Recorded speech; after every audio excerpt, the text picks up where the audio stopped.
sections in the very back spot. I skipped over that middle section. So from the 3rd to the 5th row from the front, those dogs are called team dogs. Now team dogs, they're kind of like your motor. Too much power in that motor and you'll overpower your brakes. Too little and you won't go anywhere. So you kind of have a delicate balance of bigger dogs and smaller dogs. These don't really have to be the smartest or the most disciplined like your lead dogs. They just kind of have to have a nice furry butt to chase and love to do it. And so those guys back there, they're kind of a mix of all my different kinds of dogs. Whoa! They don't really worry about the G's and the haws like the guys in the front. They don't have to have all the pulling power of the guys in the back. So very balanced dogs. They're just kind of along for the ride to get their exercise in. And in those rows, so we have Insane Jane in the 3rd row from the front. She's running next to Gordon. Gordon's a pretty calm dog, so it's nice to put Insane Jane next to her. Because when she jumps up like that, Gordon's really calm about it. He doesn't have to, you don't have to worry about them kind of getting onto each other's nerves by all that energy from Jane.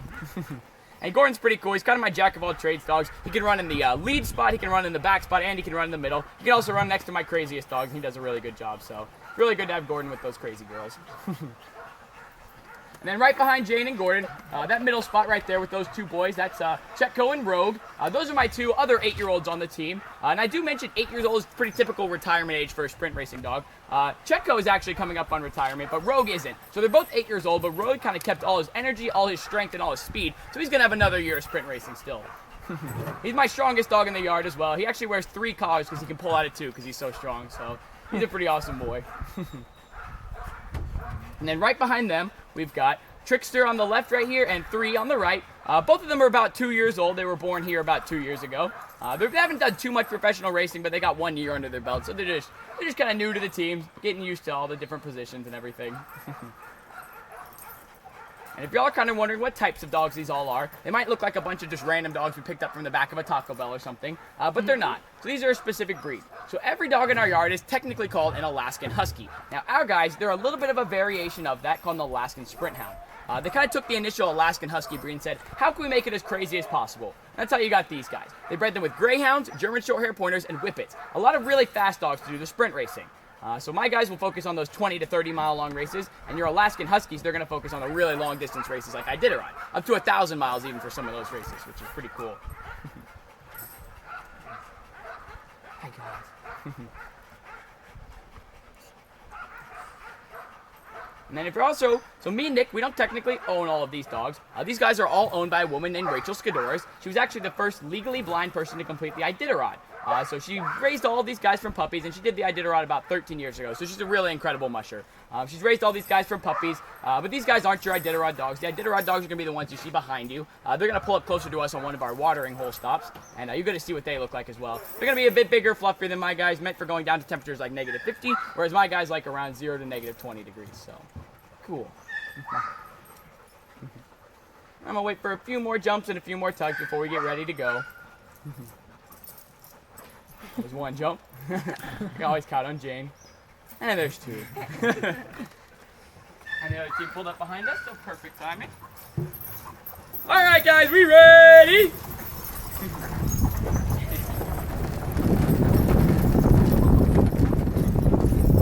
And you can see Ray jumping up and down up there in the front.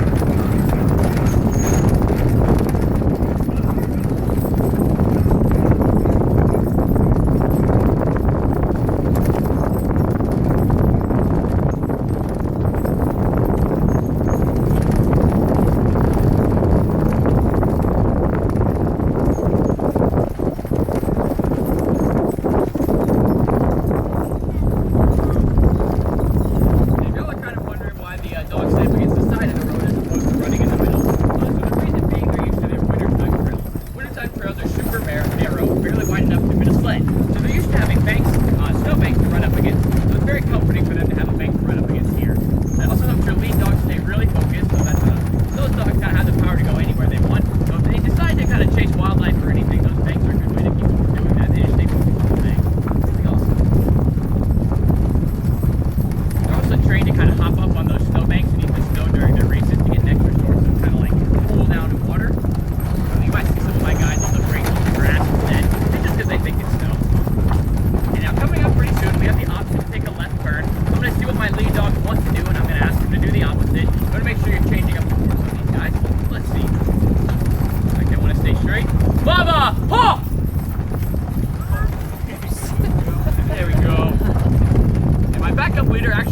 first.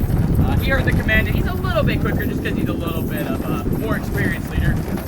And Lava also has to kind of push Ray, because Ray doesn't really listen to directional commands, and he's a little bit stubborn sometimes. So Lava has to, bounce off of him. But they did a good job. They're supposed to stay straight as long as I don't give the command, and the second they hear the command, they go to the left. That's exactly what I want. I don't want to get watering will stop for these guys. Whoa!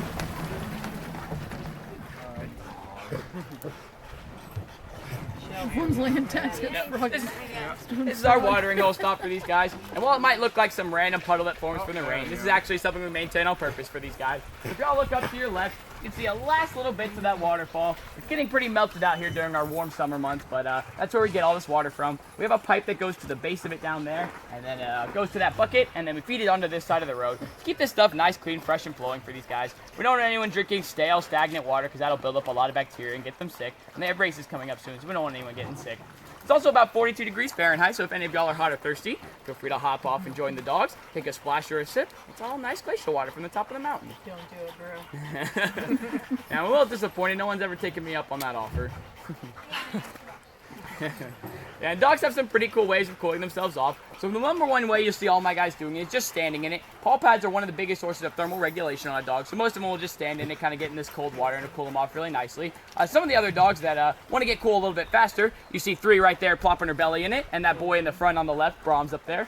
The belly is the biggest source of heat transfer on a dog, so that's the way they can cool off almost instantly. Typically my older guys are the one to do it. 3 also likes to do it too, because she can get pretty warm too. But yeah, that's the way they can cool off super fast, which is awesome. And if y'all look behind us right now, you can see the other kind of style of dog. That's the Alaskan Husky. Those are your long distance racers. Much bigger, much fluffier than my guys. Is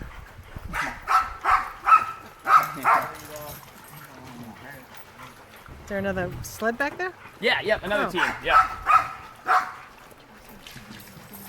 How about running crooked? Is that, why are they running so crooked? Yeah, so there's so hard? Sort of. So there's 2 of them that really you'll see do it. All the other ones run pretty straight, but you'll see Insane Jane do it, and you'll see Ray up there. So I didn't mention this, but Ray's actually Insane Jane's son.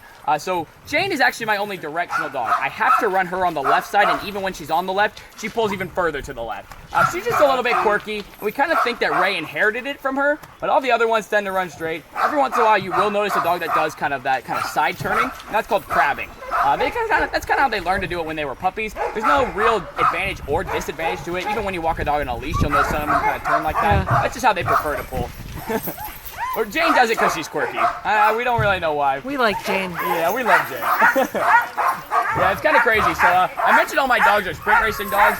Jane is actually one of my best as well. Ray is the only dog in my yard who's not a racing dog, and he's Jane's son, so the apple fell a little far from the tree. Which one is Ray? Ray's the front one on the left. Okay. Yeah. And that's Jane's son. That's Jane's son, yeah. Right. And he's not like a puppy or anything, so he's 4 years old. So it's not like he's still learning. He just never really got the hang of the actual racing. But on this stuff, before my dogs kind of take us away without me, I'm going to go check on all of them, make sure everyone's doing good, make sure there's nothing I can't see. So I'm going to be right back and go through them. If y'all have any questions, though, feel free to ask Nick. He's a pretty cool guy. But I'll be right back. Are you guys all one big family or are you 2 separate families? So then, group of 5, where are you guys coming from? Kansas? So then you guys brought the heat from there, huh? Yeah, right? Yeah, usually it's about 30 degrees and raining here. So yeah, this is a pretty nice day for humans at least. 98. Oh my gosh. Yeah, Ben and I, we're from Texas, so we know all about that. And then you guys in the front, where are you guys coming from? Massachusetts. Massachusetts, all right, nice. East Coast, let's go. Yeah, we got a lot of East Coast today. Like one of my other tours, we had all entirely like East Coast. It's pretty wild. Usually it's mostly like the big states, like Florida, Texas, California.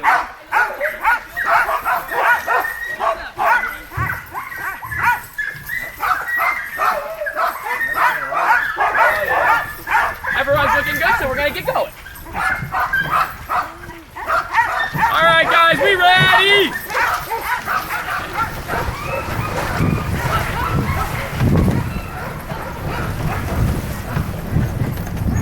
Another thing I haven't mentioned that I do back here, besides just yell commands for the dog, I actually have to ride the brake the entire time. So these guys want to take us at about 25 miles an hour, but that would not be good for us or for them. I have to nice 8 to 10 because if they do decide to chase wildlife off the side of the road, I can't stop them at 25. So we'd be taking the scenic route back, and I don't think anyone wants to do that.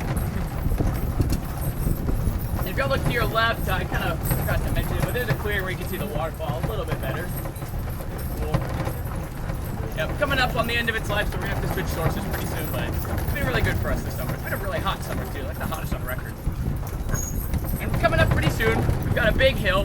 What you're going to see is Nick and I hop up on the back and give the dogs an extra push going up it. That's what professional mushers do when they encounter mountain territory and races. So it's good practice for Nick and I. Y'all make sure to stay seated, though. Anyone who does decide to get up, I'm going to make y'all push, too. Up, up, up, up!